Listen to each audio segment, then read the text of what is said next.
Welcome to MamaFuel, the podcast that fuels every mama's heart, soul, mind, and body, and hopefully sparks a few dreams along the way. I'm Ann Ferguson, Chief Nurturer and Mama Mentor at the Centered Mama Project, and your host for this podcast.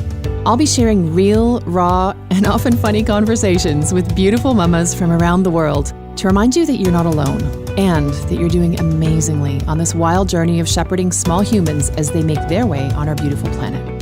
Let's get started. Sometimes you need to get really creative to make sure that your needs as a woman, as a being, as a mama are met in the midst of your busy family life. Today's guest has done exactly that. Little by little, getting out of a difficult situation, she has found ways of creating space, delight, and joy in her life. I can't wait for you to meet her, but before you do, I want the same for you. I want you to be able to find ways of creating and feeling and living brightness and space and delight every day.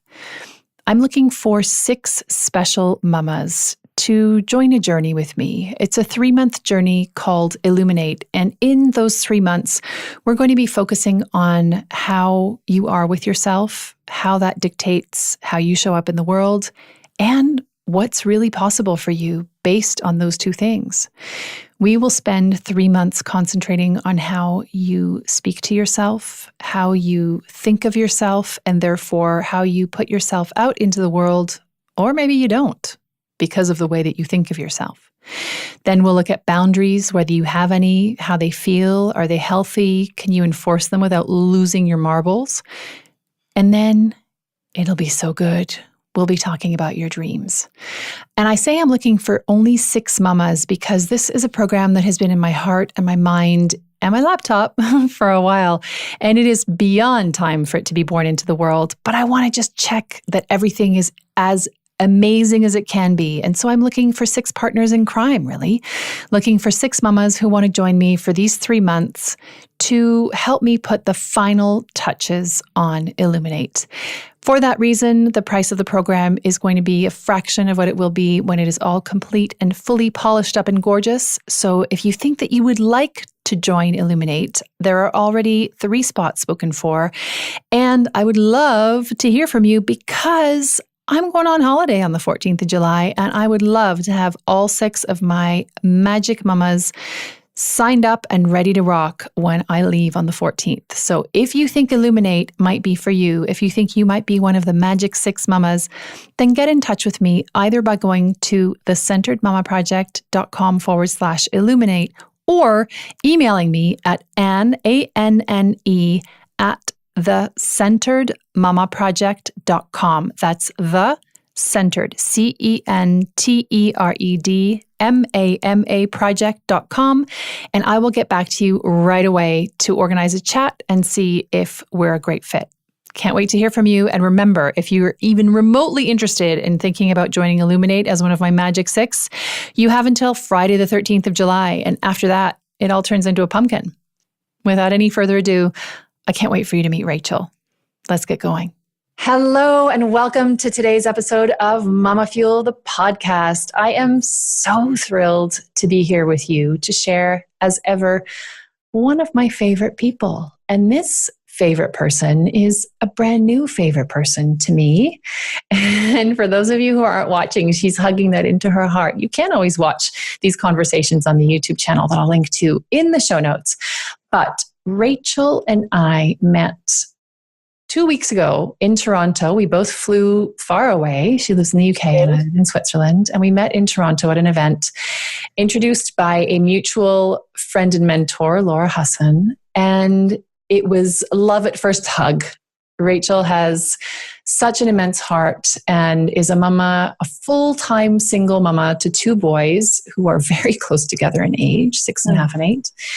And she has a mission to make a massive difference in not just the relationships we have with ourselves, but especially the relationships that we as parents have with our kids and how that will change their experience of all relationships going forward. So everything that Rachel talks about and does is so close to my heart that I thought, this beauty needs to come on the podcast. So Rachel, thank you for being on the podcast. And if you are watching this on YouTube, Rachel's camera and screen are in different places. So when she's looking in the camera, she's not looking at me. She's just looking in a little peephole. So if you're watching, that's why. And if you're not watching, you should, so that you can see this gorgeous woman's face and watch her when she speaks, because she's just bless you.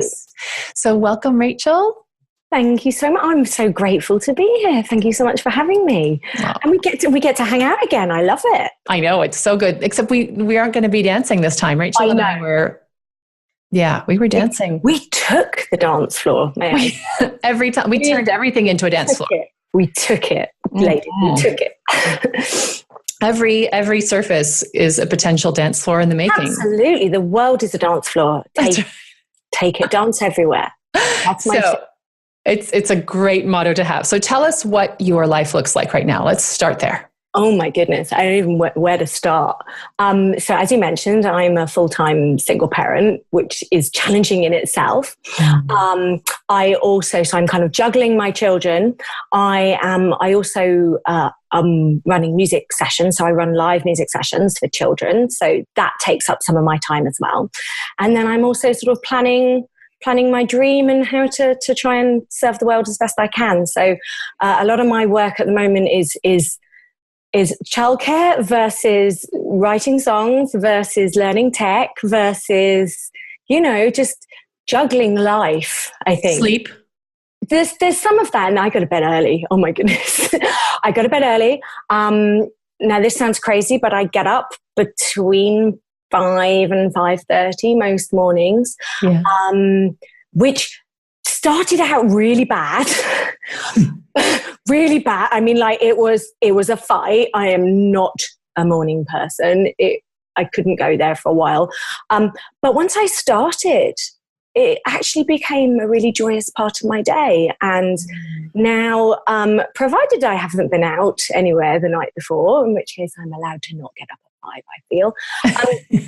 I try and get up at 5 because that does actually give me quite a lot of time, normally a good sort of couple of hours before my children wake up, and it's quite incredible, like my miracle morning. What can actually happen in that time? What do you do? I am so not a morning person. My husband came home last night super late, and school holidays have started, and I set the alarm for 8:00 this morning, and it went off, and I was still asleep. I hear you.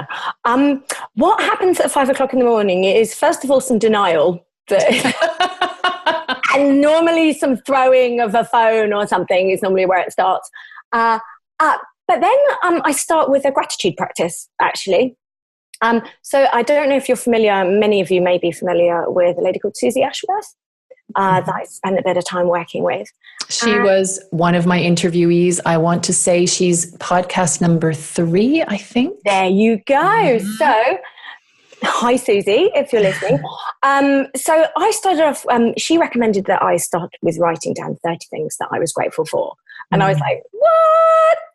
No, that's like, you're just going to run out. That's going to get boring. That's never going to happen. But oh my goodness, it just doesn't. And it can be really simple. So I can be grateful just to have an hour to myself. I can be grateful for my cotton sheets. I can be grateful for how comfy my bed is, that we're warm and safe, that my family have free education. I'm grateful for clean water. I mean, the list, like, my lovely red nail varnish, the list can go on, right? Because you've got to be grateful for things like that. Yeah. So I start with gratitude, and then I start journaling normally, which is more about what I want my life to look like and how my work can help people. And I write as though it's already happening. So it's kind of a little plan to, it's working on the self-conscious.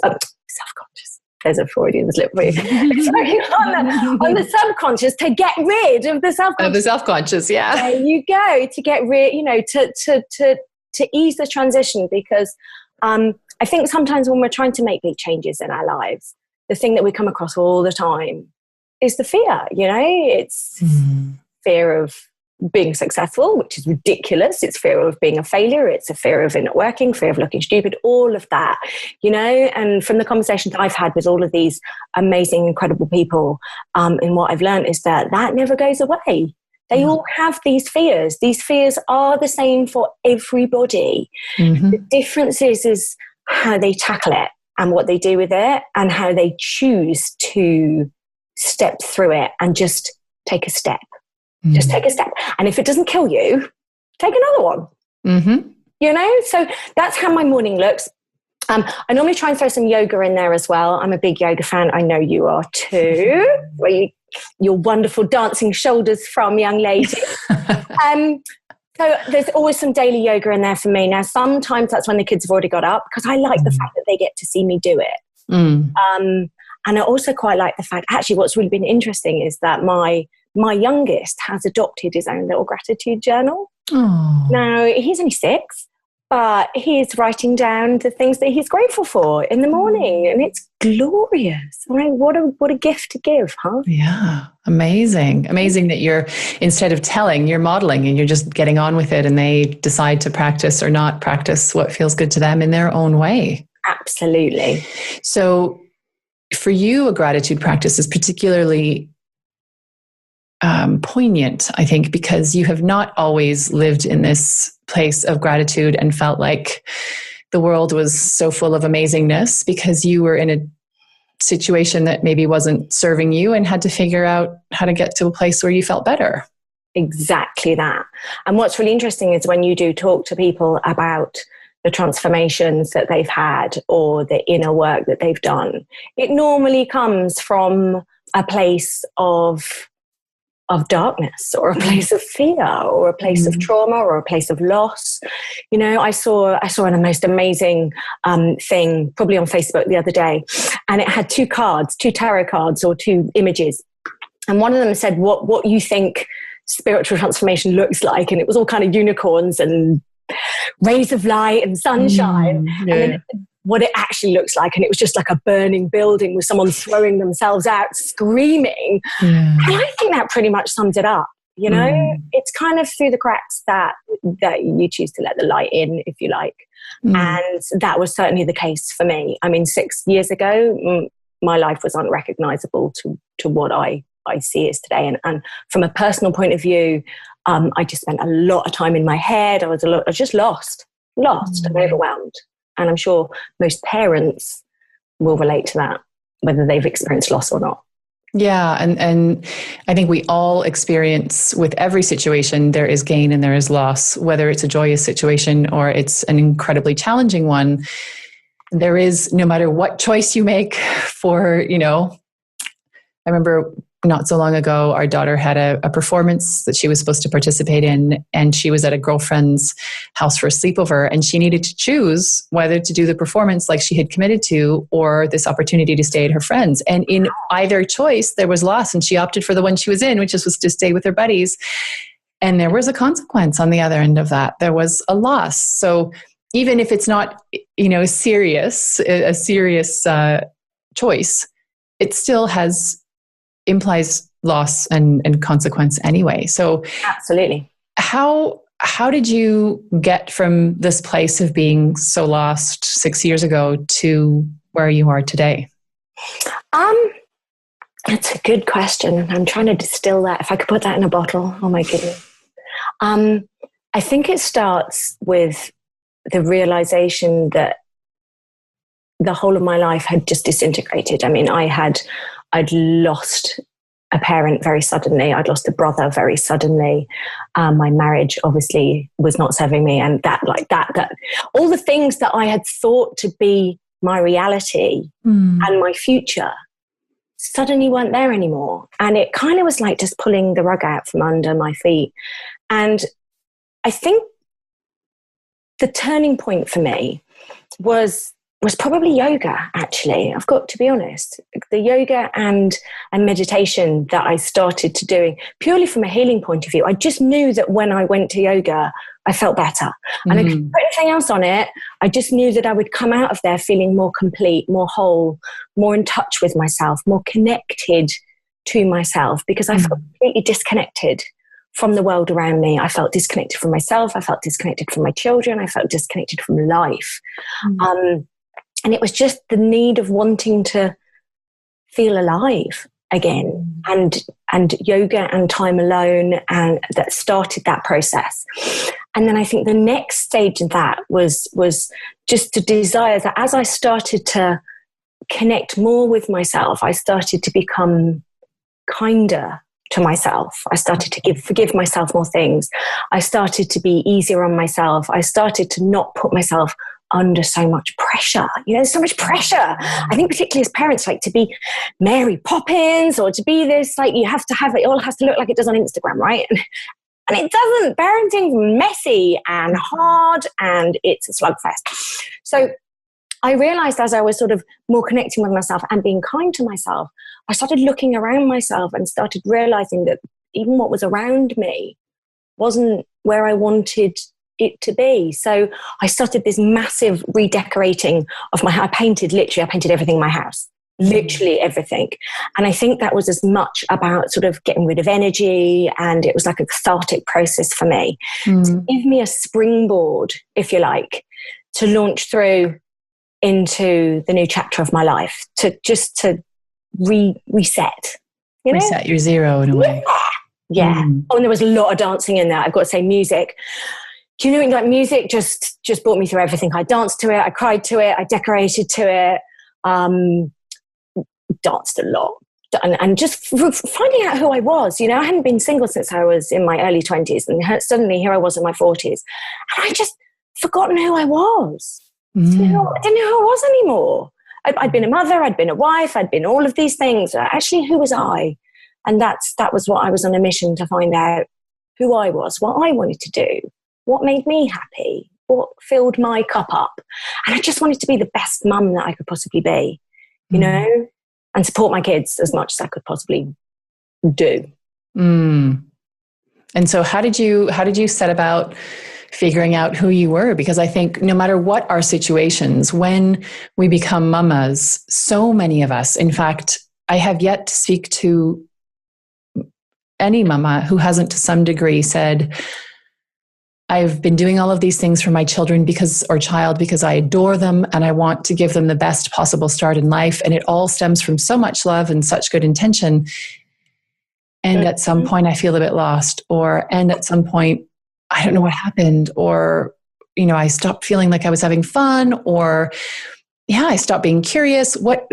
How did you get from that place of not knowing what your dreams and passions and life source came from to now? Because when I met you 2 weeks ago, there's no lack of life source in there. You were full of joy and just absolutely sharing that thirst for fun and for carefree living and connection and conversation. It was really refreshing. It felt like someone literally just spraying cool water in my face on a hot day. It was just like, yes, this, because we tend so quickly to be in that space of doing all the things for all the people. And absolutely. And I think, and I totally like in terms of and I'm going to go back to your question, but in terms of the gloriousness, and I think from my point of view, I think when you've felt like half a person for such a long time, I think when you do become present, because that's all it is, it's coming out of your head and into the moment. And when you become present like that, the beauty of everything and the aliveness of everything becomes so much more apparent. And it's almost a crime not to like rinse every last glorious moment out of every situation. I mean, let's also throw in there that, I had some time away from my children, which was also really, really important. And I think going back to your question, I think that's where the problem lies. I think particularly as women, we are givers. And we're nurturers, and rightly so. I mean, that's our role. We have tons of empathy, and we're constantly giving. But I think there's a problem in that sometimes we're giving at the expense of ourselves, and it's learning, particularly when our children are young. Learning when we're starting to lose it, because we all lose it. Like however glorious and full of joy I was, I have my moments that I'm not proud of, and and that are learning opportunities for me. And I know that when I reach that moment, it's because I have not given myself whatever it is that I need in order to be the parent that I want to be in that moment. So if I have gone to bed late and I'm grouchy, it's because I haven't given myself the sleep that I need. If I'm hungry and I'm grouchy, it's because I haven't given myself the food that I need or the nourishment that I need. And if my kids are driving me nuts, it's because I haven't walked away and like had some deep breaths, and observed maybe for a minute before reacting. And it's all these things we're trying to teach our kids, there's this moment between they lash out or they are angry, and there's this moment of observing before that happens. And if we're unable to do that, it's quite often, I think, because we're not loving ourselves enough or are connected to ourselves enough to notice and be self-aware of that we can give ourselves what we need, because it's not like it's the old fitting the gas mask. I mean, you hear it all the time, but it's so true. If you are not giving yourself or fitting your own gas mask, you can't fit anybody else's. You just can't. And when it all comes down to you, I found particularly prioritizing my own self-care as a full-time single parent with no break. My mum, I love her, but she's 200 miles away. She can't help me. So it's all me. If I do not do my yoga, if I do not go for a walk in the middle of the day, if I do not do whatever it is I need and dance in my living room, if I can't go out, I do some dancing because I get a lot of joy from that. If I don't do that, I notice that very soon it affects me. And therefore then the domino affects my children and the whole dynamic. So it's about prioritizing your own self-care, I believe. It's so contagious, isn't it? My parenting coach has often said to me, it just takes one of you. The match is lit and the hot potato starts, being held by one person, and then it gets chucked at someone else. And that other person can choose to put the hot potato down. But usually what happens is they whip it at the next person. It usually goes to the weaker person. So down to the younger one and then down to the dog. Exactly. Exactly. Yeah. And then the poor dog is stuck there with the hot potato and it's just kind of binging back and forth and around. But what I love about that is that the opposite is also true. Yes. If you are able, and it is hard. I mean, nobody said this is easy, and nobody said I don't do this all the time, and I am not perfect, and I am not Mary Poppins in any way, shape, or form. But if you are able to stop and hold their anger or hold their distressing emotions from a place of not taking it as a gift and choosing not to take it, but just to hold it and just to be there in a space with them. And just get in the boat with them. Someone told me this amazing piece of advice once, which was great, which is just get in the boat. So if they are really losing it, it's just empathy. It's not reacting. It's getting in the boat with them. And the minute you're in the boat with them and you go, wow, you're so angry. You're angry because of this. And the more you agree with them, the quicker they come down. And it's so true. It's so hard to do. So hard, but that is why the prioritizing your own self-care and your own self-connection becomes paramount, because without it, you can't do that. And you're just all just like flipping off each other, Yeah, we had a flipping off each other moment 2 days ago, and I wrote to my husband and said, I would actually fire myself as a mother today. It has been that awful. I have been there.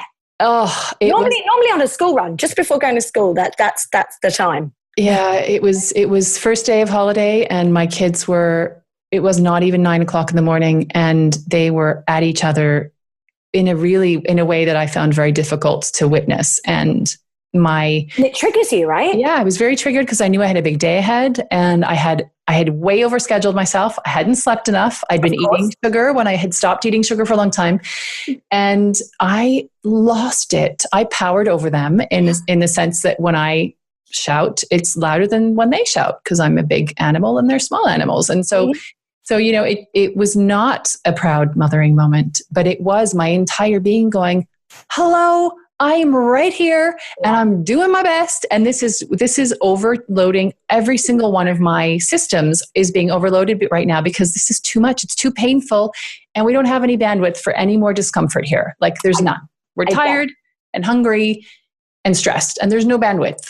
No, but what is amazing about it, because like no one's ever going to have that not happen to them. I mean, I don't care how much connected you are and how compassionate children push you. That's their job, But a wonderful friend of mine, a lady called Michelle B, Mothers Who Manifest, you should check her out. She said to me that our children are here to teach us. And I love that idea because what that does, I mean, they are great little mirrors, right? And then when they trigger you, it's like, okay, in the moment, you lose it.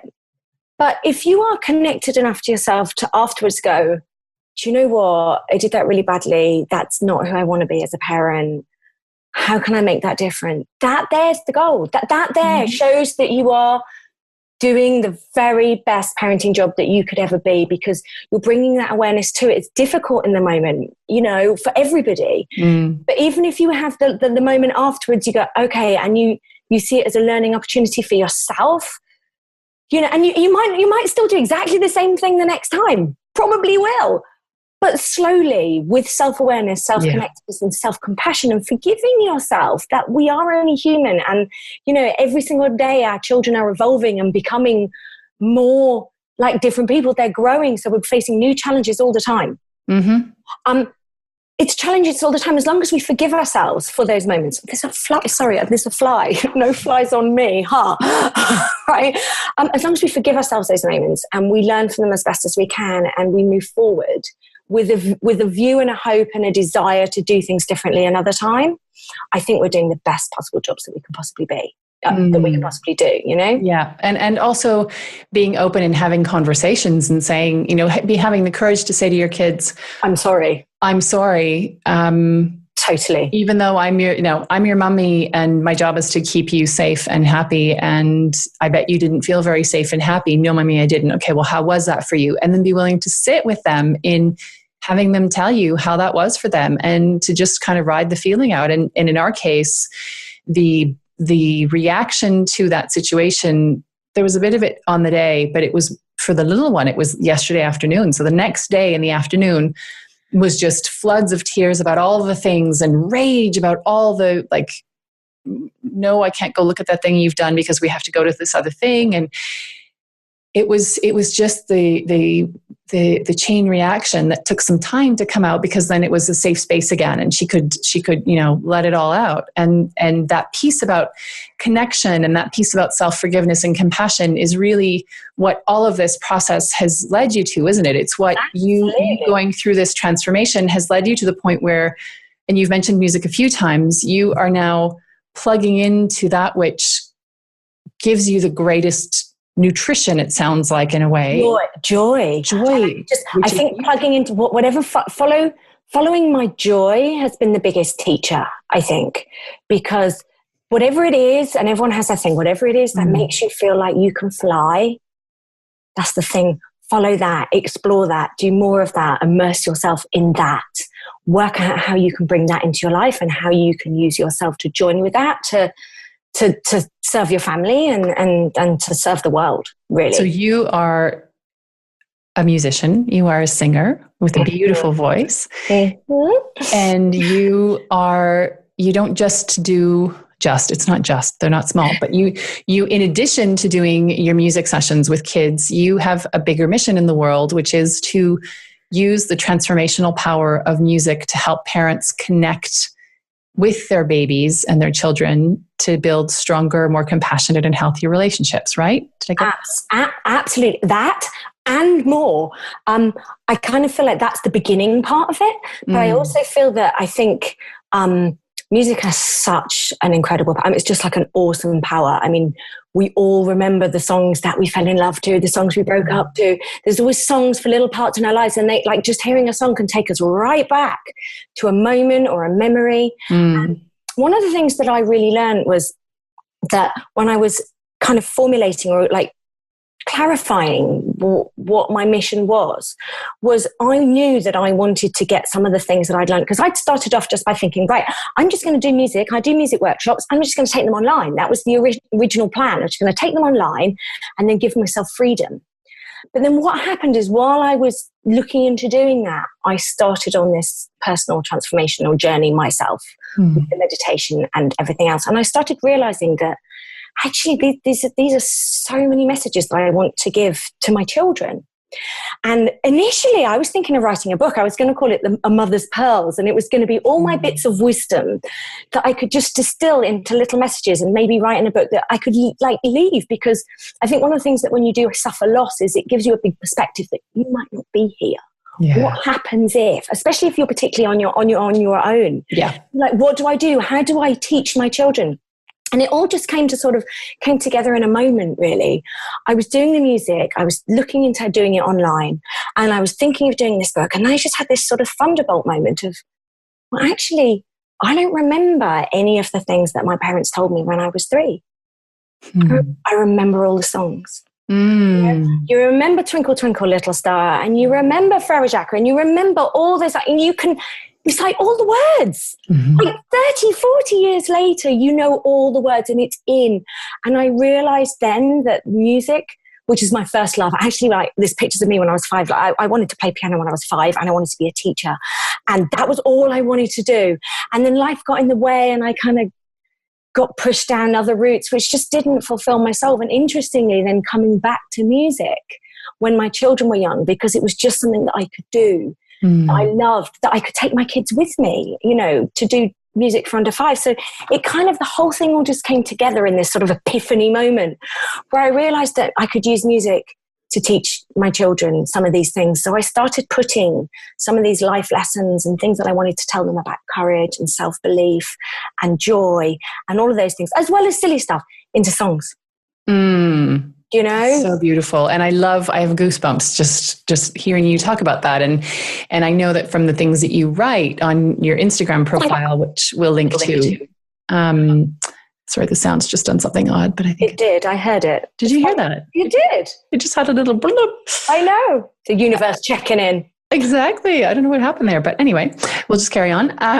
From the posts that you put on Instagram and the things that you write, you have such a great connection through music, and your joy and your lightness around it allows those more serious messages to come through, and it allows you to convey how important it is for us to care for ourselves and for our kids to learn to care for themselves from an early age. And I would love for you to tell us where people can find you online. Amazing. Okay. So you can find me, my business is lalatigers.com.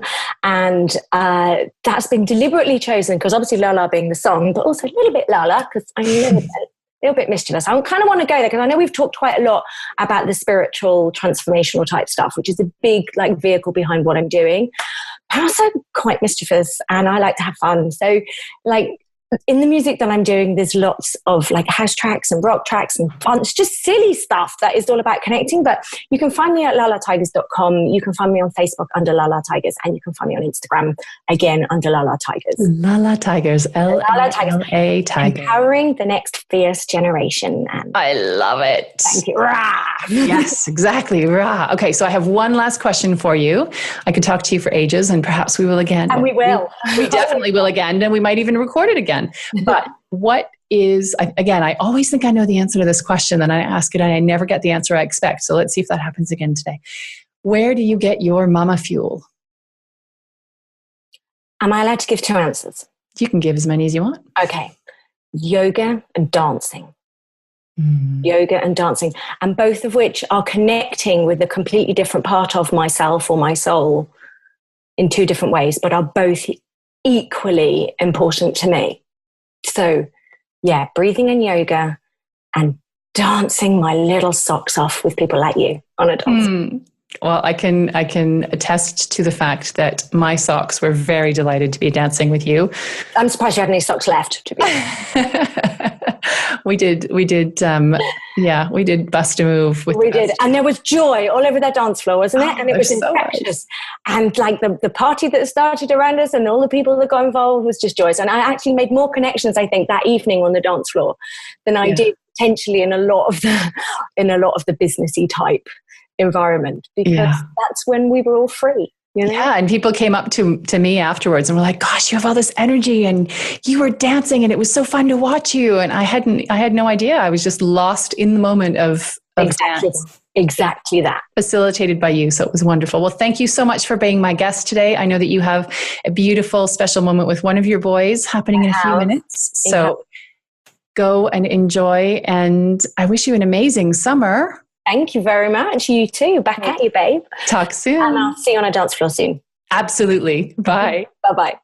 I hope you get some music on, having heard my conversation with Rachel, and that you will make a point of moving your beautiful body and dancing and shaking it out every day, because the power of music to connect you with your higher self and your joy and delight, and to help you connect with your kids as well, is just out of this world.